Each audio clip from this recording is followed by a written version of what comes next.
Hello, and a very warm welcome to everyone joining us for this Select Science webinar titled Ensuring Quality and Authenticity in Mushroom Supplements using HPTLC. My name is Cameron Smith-Craig. I'll be hosting today's presentation, and I'm delighted to be joined by our guest speakers, Coleton Windsor, who is the Analytical Chemist at Nammex, and Dr. Melanie Broszat, who is the Professor of Analytical Chemistry at Offenburg University of Applied Sciences, and Melanie is also editor of CAMAG's CBS journal. Please feel free to submit any questions you may have during the presentation today. To do this, simply head to the right of the auditorium and click to open the Q&A engagement window. So without further delay, I'm delighted to hand over to Melanie first, and would like to thank our speakers for presenting to us today. Hello, everyone, and thank you for joining us today. I'm delighted to introduce you to the CAMAG Bibliography Service, or CBS, and to talk about its role in advancing high-performance thin-layer chromatography, or HPTLC, in the field of quality control and authentication.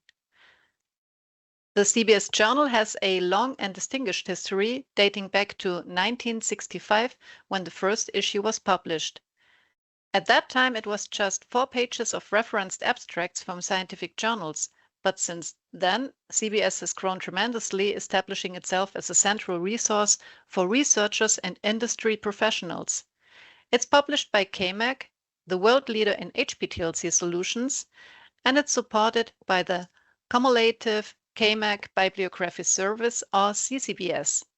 The CCBS is a continually updated database of abstracts about studies in the field of TLC and HPTLC, refreshed twice a year since 1983.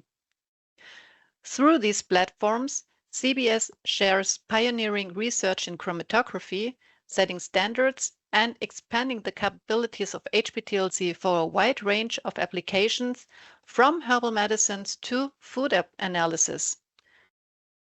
This work is vital as it offers a way to disseminate useful, rewarding applications and to inform analysts of a truthworthy technique for verifying product authenticity, a critical need in today's rapidly expanding natural product market.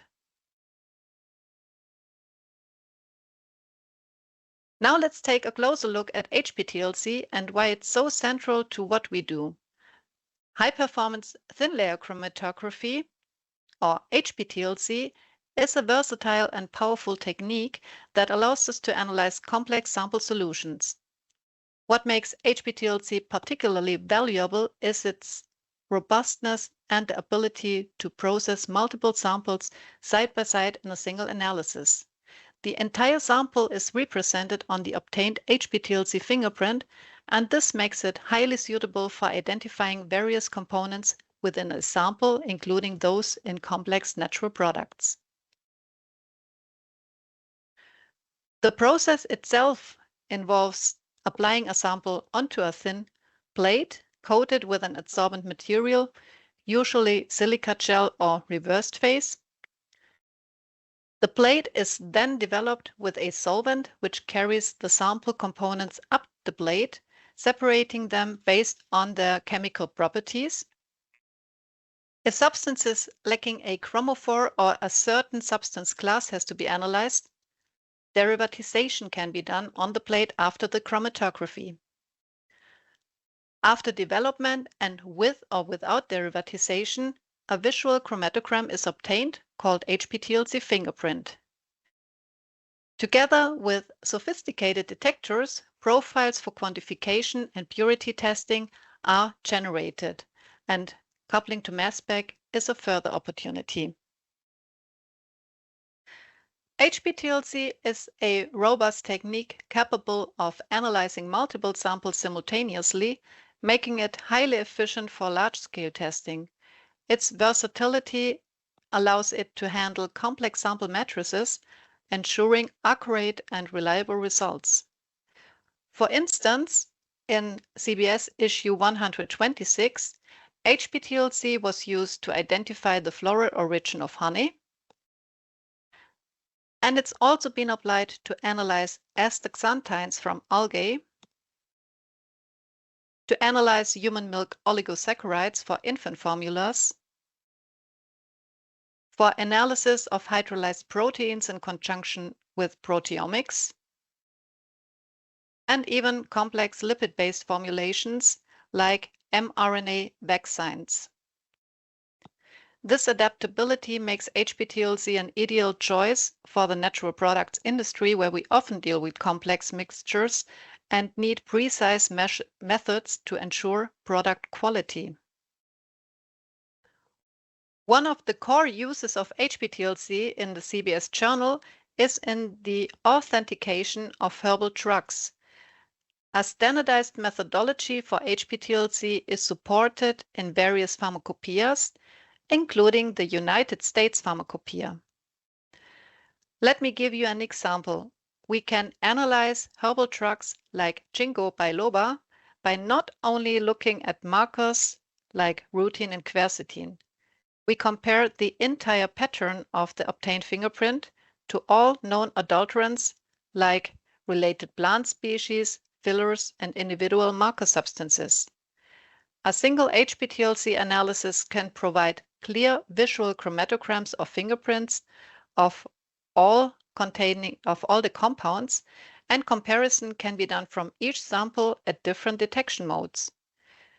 This allows us not only to confirm the identity, but also to detect potential adulterations.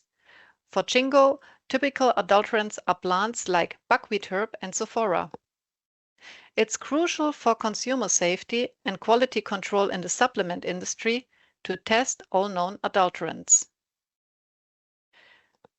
And beyond identity, HPTLC helps us to go a step further in quality differentiation. The unique fingerprints generated by HPTLC can detect differences in composition and purity that might not be obvious through other methods. A good example is the total flavonoid content measured as a sum parameter. This doesn't allow us to confirm the presence and amount of the right plant material, but the HPTLC fingerprint does. And other substance classes like polyphenols, sterols, fatty acids, and many more can be analyzed as well, with and without derivatization and at different detection modes. This is particularly relevant for products like mushroom supplements, where market demand is growing rapidly and product quality can vary widely. As you'll hear later, it is important to differentiate high-quality mushroom extracts from lower-quality, potentially adulterated products. In closing, HPTLC is a highly effective and versatile tool in the field of natural product testing. At Offenburg University of Applied Sciences in Germany, my teaching in analytical chemistry focuses on diverse analytical techniques, preparing students to tackle challenges in quality assurance and in product development. At our Institute of Circular Bioeconomy, we are applying several analytical techniques for process development and optimization. The primary goal is to convert various waste streams into new products and reclaim valuable resources. Using flexible and reliable methods such as HPTLC, we obtain rapid and detailed insights into the composition of complex samples at every stage of processing and fostering sustainable and efficient product development. I hope I could provide you with valuable insights, and I look forward to hearing from our speaker Coleton from Nammex as he shares his experiences in quality control for mushrooms and mushroom-derived products.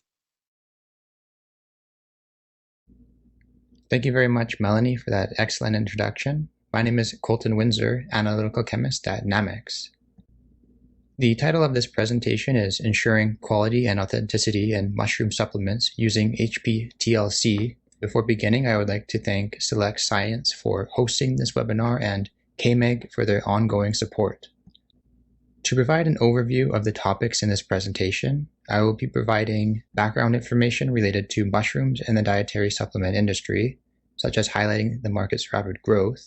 Next, I will introduce some industry challenges we have observed, such as a lack of validated HPTLC mushroom identification methods, and I will be demonstrating the misleading labeling practices currently being employed in this industry.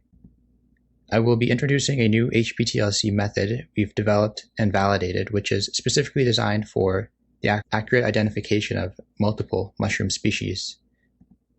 After that, we'll apply this method into gaining insights into the quality of mushroom products commercially available right now.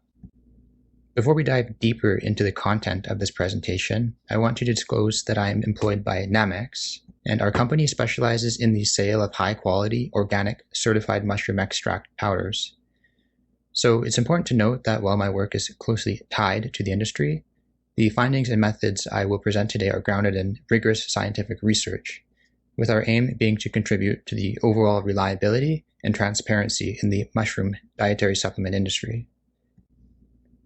I want to describe the types of common mushroom commercial products because it's important to recognize the diverse forms in which they are available. These range from dried whole mushrooms, which can be found in grocery stores as foods, mushroom extract powders. These can be 1-to-1 extracts and concentrated forms like an 8-to-1 extract, both of which we offer at Nammex. Tempeh, which is a food composed of mycelium fermented grain, commonly soy. Mycelium fermented grain powders. Here, mycelium is propagated directly on grains, and once it's fully colonized, the fermented grain is processed into powders. This product type is often found and sold as dietary supplements. Powders from pure mycelium liquid fermentation. These are a more refined product produced from mycelium grown in liquid cultures, such as with bioreactors, and contain no grain substrate.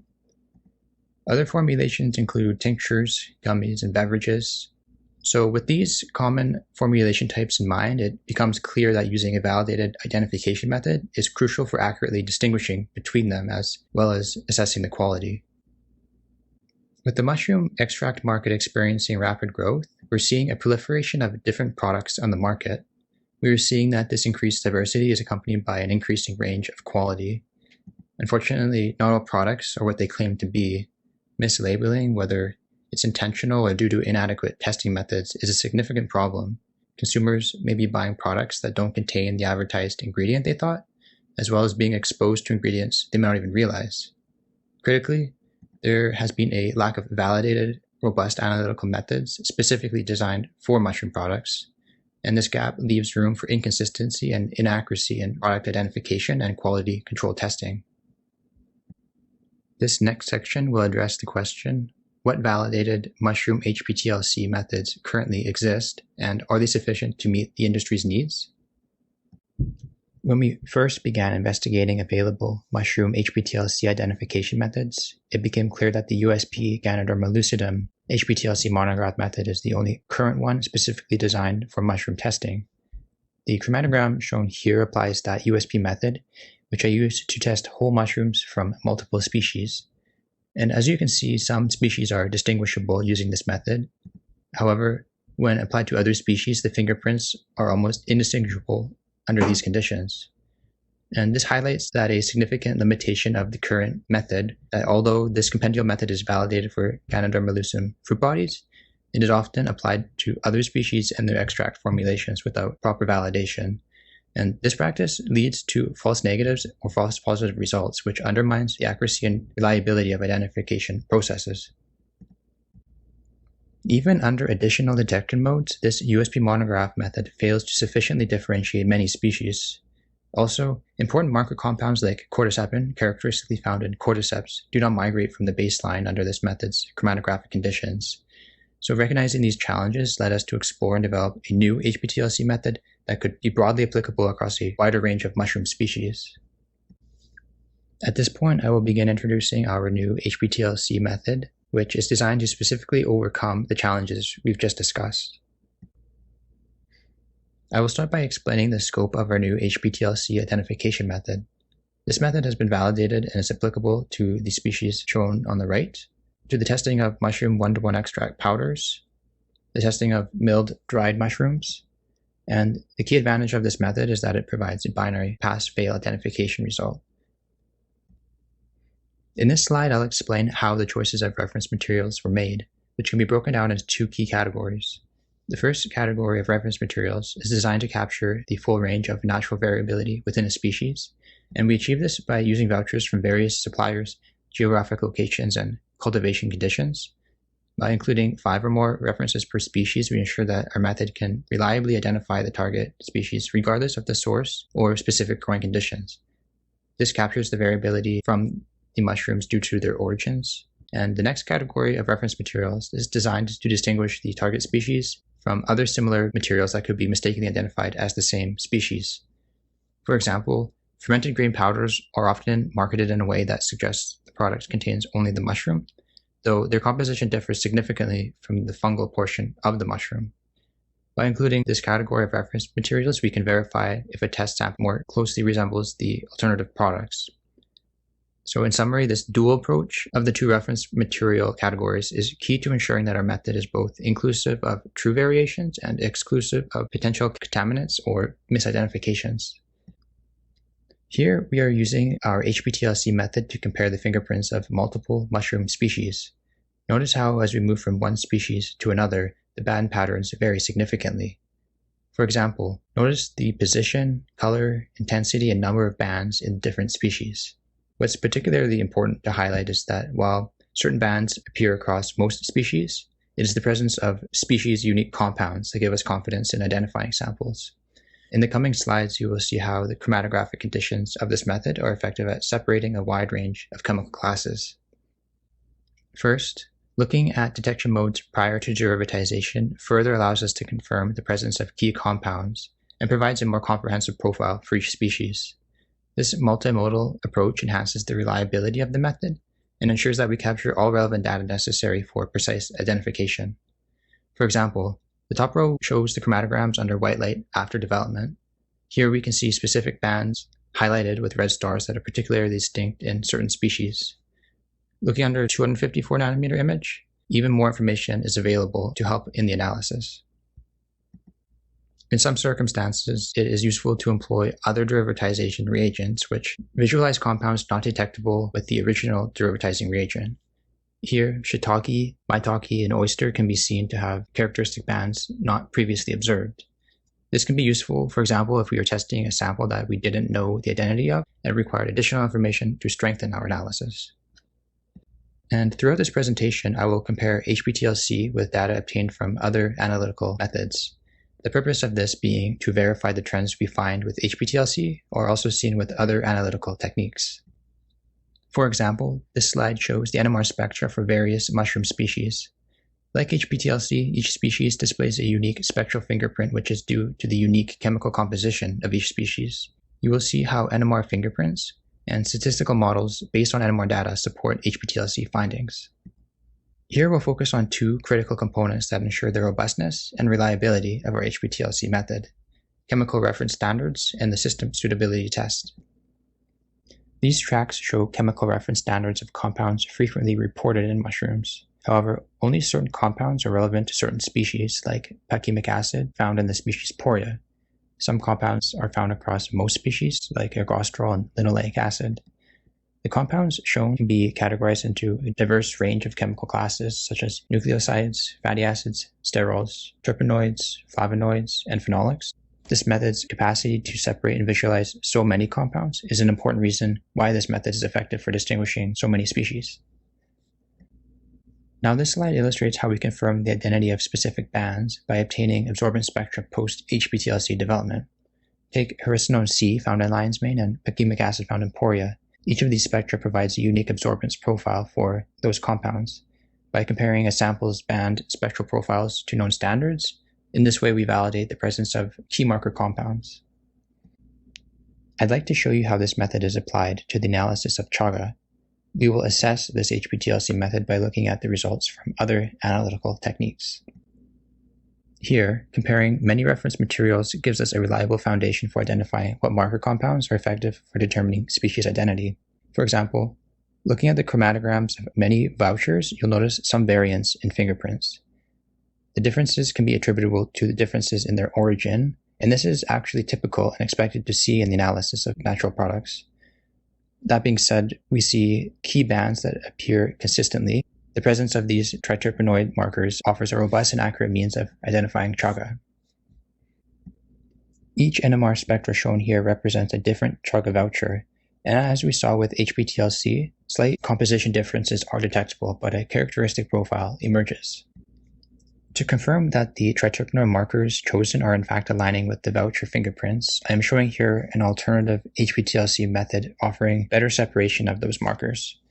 This verification process is crucial because it confirms that the markers we're using to identify chaga are accurate and relevant to use.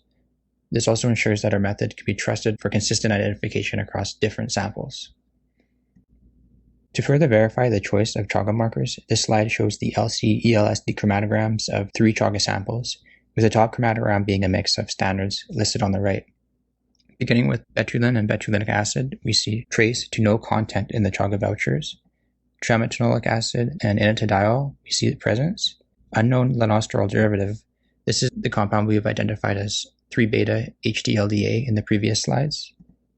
Ergosterol is present in a minor concentration, and also lanosterol. Therefore, this alternative analytical method further supports the choice of marker compounds chosen for chaga. Moving on, I will begin discussing quality differences between mushroom and fermented grain products. You will see how HPTLC is highly effective for the quality comparison of these two products. This slide illustrates a key difference between mycelium fermented grain products and true mushrooms. On the left, you see the mycelium fermented grains, which once dried and powdered becomes predominantly grain material, with only a small fraction of fungal compounds. In contrast, on the right we have lion's mane mushrooms, which is what 100% of our lion's mane extracts contain. In other words, our extracts contain compounds originating entirely from the mushroom with no trace of grain. This distinction is crucial for consumers and quality control professionals, as myceliated grain products may be marketed as mushrooms but offer a vastly different composition.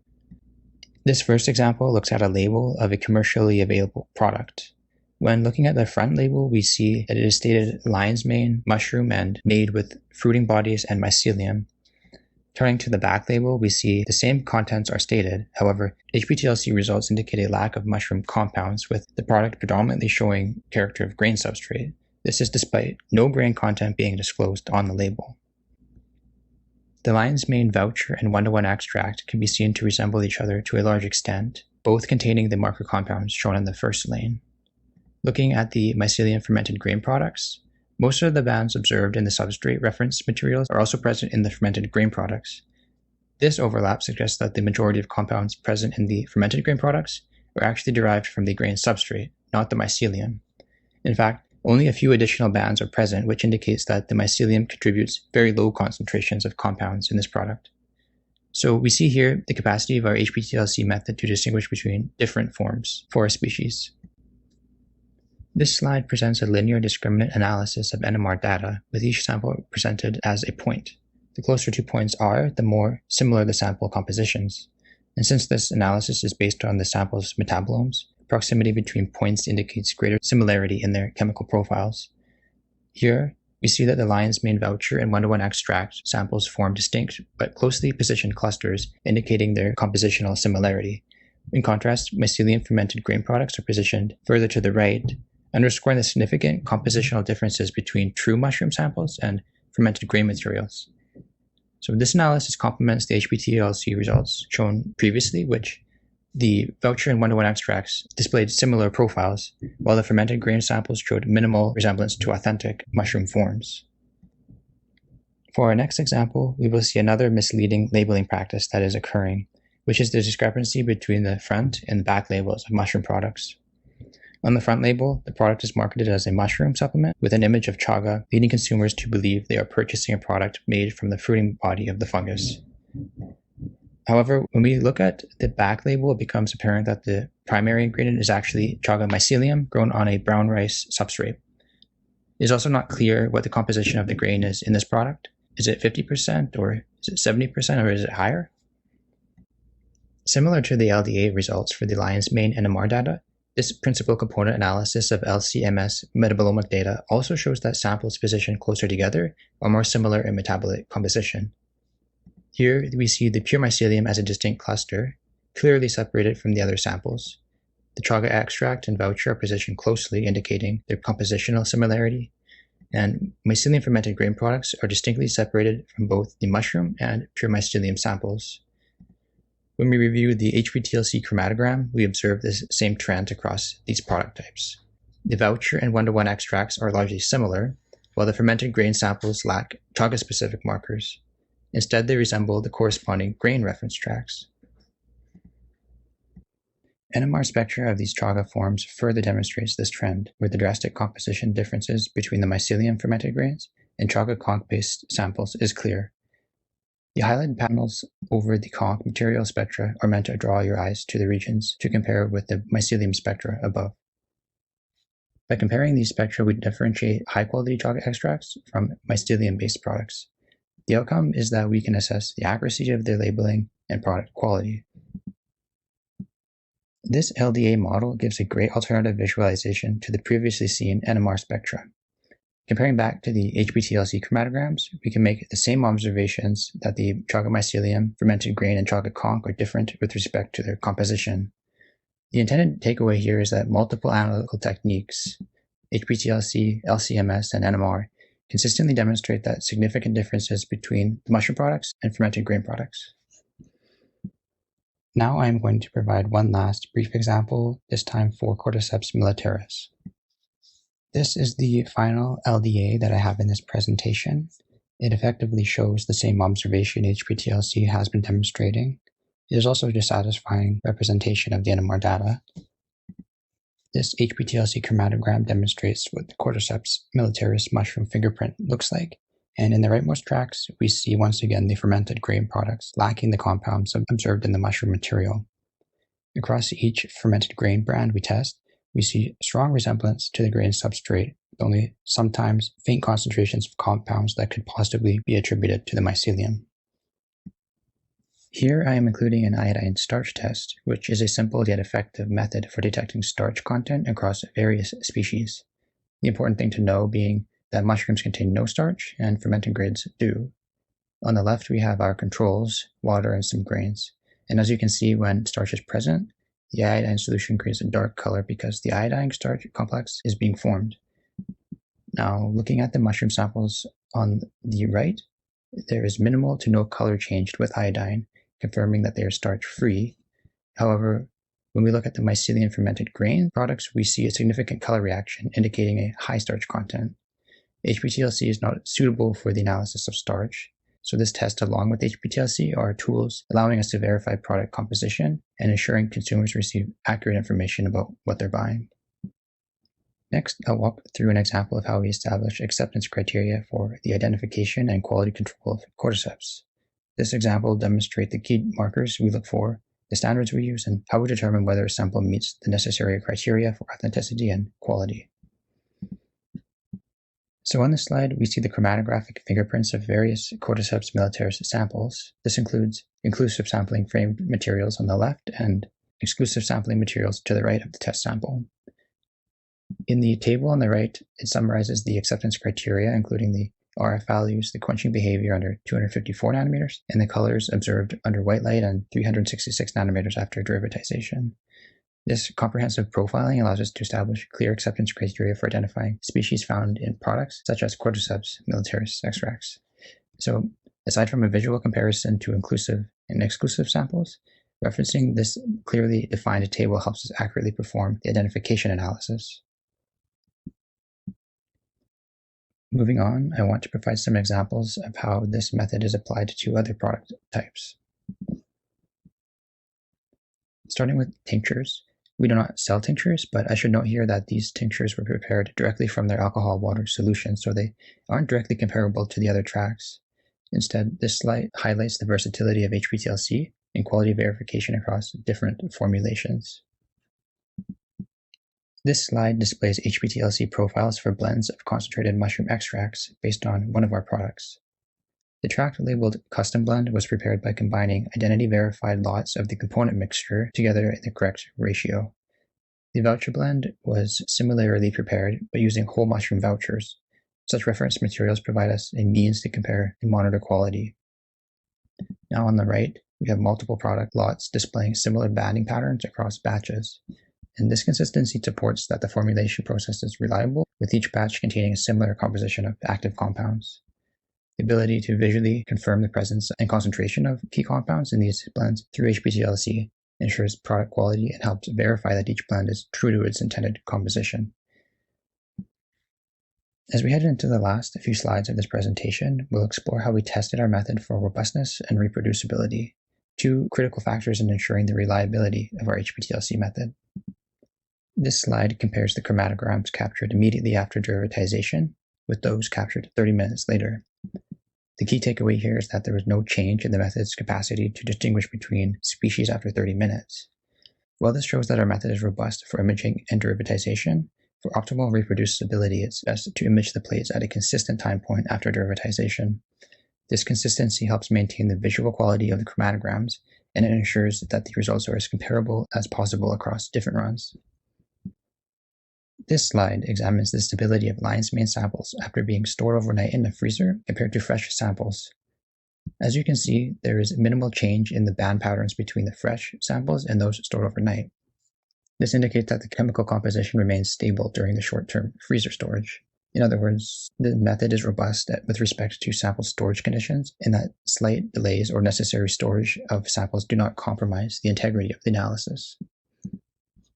This slide illustrates the stability of reishi test solutions that were left on the HPTLC plate for 1 hour and samples left in solution for 1 hour before being plated and tested.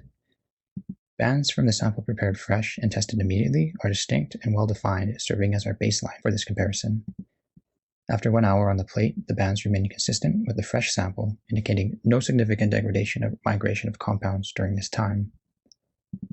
Similarly, the bands stored in solution for 1 hour show no major changes in band patterns compared to the fresh sample. And the same trend applies to that test solution left at room temperature for 3 days and then being tested. These findings indicate that the method is robust regarding the stability of samples, whether left on the plate or in solution for a short period. This slide shows the chromatograms of reishi with varying application volumes. As we can see, 5 microliters, the bands are rather faint, which makes the analysis more challenging. 10 and 15 microliters, the bands are well defined, which is important for clear identification and separation of compounds. As we reach 20 and 40 microliters, there are signs of overloading and bands become broad, making analysis once again challenging. Part of method development looked at extraction solvent choice. This slide demonstrates some results for just shiitake mushrooms. Methanol consistently has a high extraction efficiency for a lot of mushroom compounds and is compatible with HPTLC plates. Other solvents tested were generally weaker and may produce undesirable band migration effects. By choosing to use methanol for each species, we can better compare the composition and quality differences across species. Here are several other factors that play a crucial role in ensuring reproducibility with our HPTLC method. Ensure that the saturation pad is only used for this specific mobile phase, for the reason that a consistent development chamber gas phase produces consistent migration rates. Using a freshly prepared derivatization reagent solution, or one properly stored for a short period of time, is important. When the solution becomes contaminated or aged, this can affect the coloration of the plate and the bands. By paying attention to these details, we can minimize variability and enhance the reproducibility of our results, ensuring that the method remains reliable across multiple runs and conditions. As we look forward, there are several key areas where we can expand and enhance our HPTLC methodology. We aim to obtain a broader range of chemical standards, which improves the accuracy of our analysis. It also allows us to better monitor the quality of products and gives us insights into the chemical composition of each species. Our goal is to continually expand our collection of reference materials, ensuring that we cover the full spectrum of natural variability, and we will integrate statistical basis into the identification analysis. And finally, we will broaden the application of our HPTLC method to cover concentrated extracts and mushroom powder blends, catering to the evolving needs of the industry. This brings us to the end of the presentation. I hope it has provided you with valuable insights into the development and application of our HPTLC method for mushroom identification and quality testing. I'm happy to answer any questions you have right now, or if you have something to ask later, please contact me at the email address provided below. Thank you very much.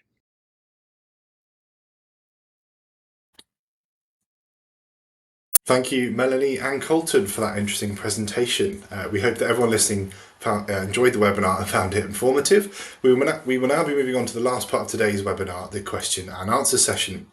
As a reminder, to ask a question, you just need to simply head to the engagement window to the right of the auditorium and click to open the Q&A. So, to kick off the final portion of today's event, the first question I have for our speakers asks, what are the primary benefits of using HPTLC in herbal and mushroom supplement authentication? Melanie, perhaps if you could go first with that one. Okay, yeah, so thank you for this very nice question. HPTLC has many benefits, and especially in the identification of herbal drugs and natural products in general, because of the easiness it can be performed by, and also because it's very, very flexible. So you can adjust it to different analytical tasks and can adjust anything. You can adjust extraction solvent, developing solvent. When you compare it to other techniques, then sometimes you are quite limited in the choice of mobile phases, which is not the case for HPTLC. So in my view, one of the benefits is that we have the solvent used for development not present anymore for the detection. And that allows us to use different detectors for coupling and to also use any solvent that does not require to be compatible to the used detector afterwards. And then we have archive of separated substances that are accessible for multiple detections. This is also a big advantage because that allows us not only to detect once, we can detect in different stages, like after derivatization or even after effect-directed tests. And whatever we want to know, we can first define our analytical task, like is there, for example, some activity of a certain substance in a herbal plant? And then we can select, for example, an enzymatic test and perform it immediately directly on the plate. Yeah, so this is, in my view, why I think HPTLC is a powerful tool, especially in identification of herbal drugs and then also to find some new active ingredients. Thank you very much. The next question I have asks, what are the main challenges in establishing HPTLC as a validated identification method in the supplement industry? Coulson, perhaps if you could kick us off for that question. Thank you. Yeah, sure thing.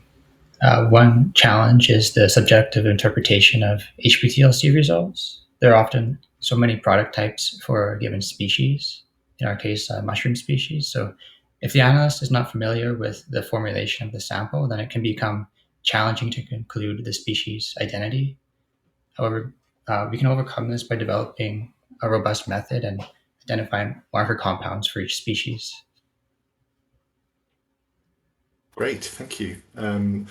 Next I have, could you please elaborate on the significance of CAMAG's bibliography services and how it supports the HPTLC field? Yeah, so I think that's a question addressed to myself. So the CAMAG bibliography service is a journal that deals especially on TLC, HPTLC applications, and that from various application fields. So it's a good source on information, not only from the journal itself, but also on the updated database, which is updated twice a year. And we do with our review team research. So we have some reviewers from different countries that provide us with the abstracts from scientific journals and bring them into a special format that we can bring inside to the database, modified TLC HPTLC abstract that gives you the basic information required to answer a certain task. So you don't have to go through a certain journal. You can just enter into the database a search item like, I'm interested in amino acid analysis. And then you get all the hits. And in each of the hits, you will find the conditions on which plate to use, which solvent to use, which derivatization, and which detection is suitable. So, yeah. this is like a good source for applicants that are interested in the field to immediately get started.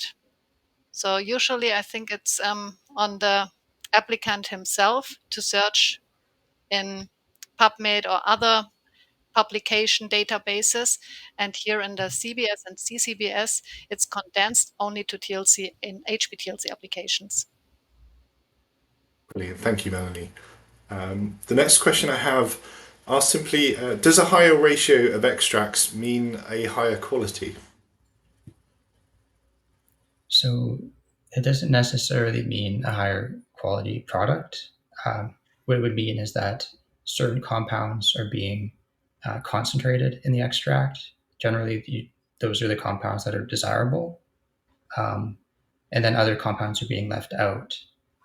So it's not necessarily a higher quality product. They're just different for different applications. Thank you. Next, we have what marker compounds are unique and which ones are ubiquitous? Which would like to. Yeah, Thank you, it's Coleton. a very good question. Something I've spent a lot of time looking into, just from looking what's reported in the literature for each species, like what is at like sufficiently high levels in the mushrooms to be detectable with HPTLC reliably. So we've been kind of determining all of that throughout the method development, and it was there was some of those compounds were in this presentation as well. There's even more, of course, but yeah, I don't think I should go over each one of them, just listing them right now. But yeah, just going through what has been published is a good start. Thank you. Next, we have, and Colston, perhaps one for you again, I think. How does HPTLC compare with other methods, such as NMR or LCMS, in terms of reliability for mushroom authentication? Thank you. NMR and LCMS can provide very detailed structural analysis as well as metabolomic data. And HPTLC strength lies in its screening and authentication.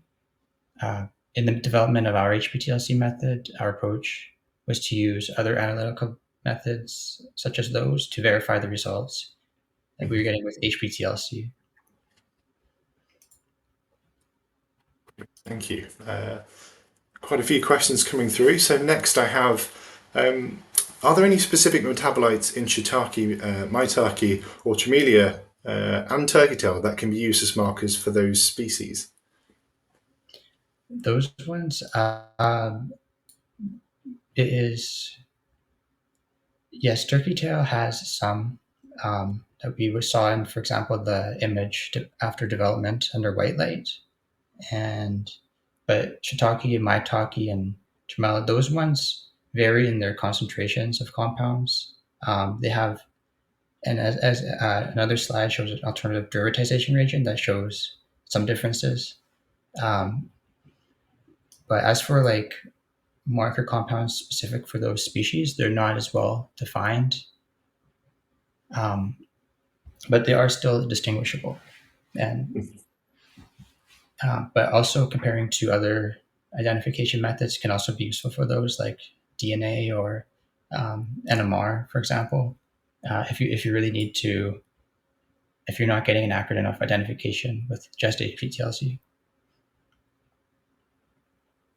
Thank you so much.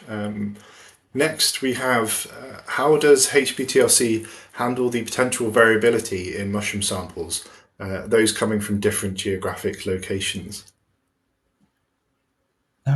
So there was a slide on chaga, for example, how there's vouchers. I didn't say where they're from, but some are from China, Alaska, Canada, Finland, even.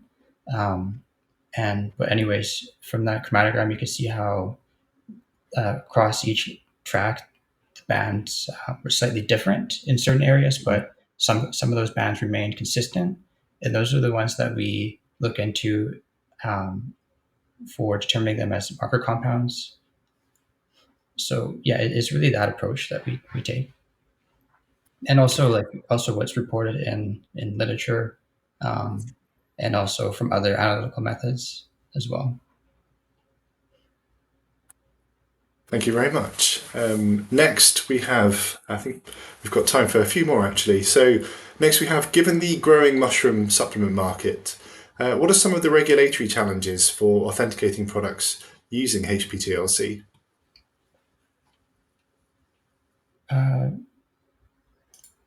So as addressed in the presentation, there has been a lack of validated identification methods for mushrooms, which is a category in the supplement market that has been expanding quite rapidly in the recent years and is forecasted to expand in the coming years as well. So that has been a regulatory issue, and then with some mislabeling practices as well that we've addressed in the presentation. Mm-hmm. Yeah, thank you very much. Yes, I remember the slide on the mislabeling practices, so thank you. Next one I have asks, would you sort of share some common mobile phases for use in mushroom identification? I can, yeah, for sure. Well, in addition to what we put in the latest CAMAG CBS article, there's that USP Ganoderma lucidum monograph method. There is just recently a Cordyceps militaris monograph method. The USP has opened for comment. Typically, they're more non-polar mobile phases with a large toluene component, and then like mostly non-polar with some component like ethyl acetate, maybe an acid as well. Those are usually do a good job of looking at the compounds in mushrooms. Not so well for things like sugars though, or amino acids. But so those would require other methods typically. But Brilliant, thank you. Well, still quite a lot of questions coming through, so I think probably time for just a couple more, and thank you both for your answers. The next one I have asks, what difference have you noticed when using water extracted material versus crude? So water extract, well, I'm not exactly sure what that is referring to. Like if the product was originally water extracted and then concentrated and prepared as a powder, then there would be no water content. Then we would just test it with our normal procedure. But if it was a product like a tincture that came with a large water component, then it could be challenging due to the water extracted samples don't separate too well sometimes with HPTLC, so that can be an issue. Sorry, yeah, I might have to. You might have to email me to get a clear answer for that one. Thank you. Brilliant. Well, last question I have asks, could you give advice on where to find reference materials from fruit body, and how would you go about selecting a reference material when identifying and testing mycelium extracts? Thank you very much. There are reference material providers that specialize in supplying botanical standards, and these can be like commercial businesses like Chromadex or Pharmacopoeias even. And you could, if you obtain a mushroom reference material from a source, you could have it, for example, DNA tested or other existing identification methods to characterize it, macroscopy, microscopy as well. So yeah, but there does seem to be a little lack of mushroom standards commercially available currently, but I think that should be changing. Thank you, and a good final thought to finish on, I think. So Yeah, that is all we have time for today. I'd like to thank Melanie and Colston for today's discussion, presentation, and this Q&A session. And a big thank you to everyone joining us online for submitting your questions. We hope that you found this a really worthwhile session. If we didn't quite get to your question today, we will of course follow up with answers to these after the webinar. And if you have any other questions after today's session, please feel free to email myself using the email on screen there, editor@selectscience.net. If you are interested in receiving a certificate of attendance, this will be shared with everyone who has attended live today via email just a few days after the event. And if you'd like to listen to today's webinar again, or perhaps invite a friend to listen, it will be available to watch on demand in just a few days' time. So goodbye, and thank you once again for joining us.